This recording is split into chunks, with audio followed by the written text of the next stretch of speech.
திருத்தணியில் நடந்த கொடுமையான விஷயத்தை பத்தின கேஸ் சம்மரி வந்து இன்னைக்கு ரிலீஸ் பண்ணிருக்காங்க.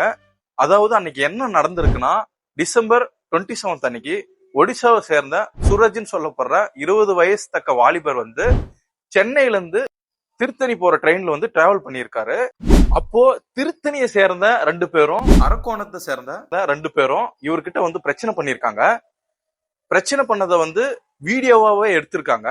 அப்புறம் ஒரு கட்டத்துல வந்து திருத்தணியில ட்ரெயின் நிக்கும் போது அவர் வலுக்கட்டாயமா ட்ரெயின்ல இருந்து கீழே இறக்கி அவரை வந்து அசால்ட் பண்ணிருக்காங்க.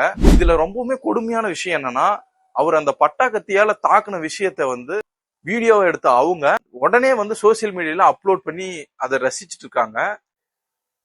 எனக்கு இது என்ன சொல்றதுன்னே தெரியல. எப்படி இந்த மாதிரியான ஒரு செய்யறது வந்து ஒரு குற்றம், அது வந்து குற்றம்னு தெரியாத அளவுக்கு அந்த குற்றத்தை செஞ்சுட்டு அதை எந்த ஒரு தைரியத்துல வந்து சோசியல் மீடியால அப்லோட் பண்ணிருக்காங்க அவங்க, எனக்கு புரியல. இந்த 4 பேர் மேல BNS 109 செக்ஷன் கீழே வந்து கேஸ ஃபைல் பண்ணிருக்கிறதா வந்து சொல்லியிருக்காங்க. அட்வொகேட் யாராவது இருந்தீங்கன்னா கீழே கமெண்ட்ல BNS 109 பத்தி சொல்லிட்டு போங்க, எல்லாரும் தெரிஞ்சுக்கிட்டோம். தேங்க்யூ.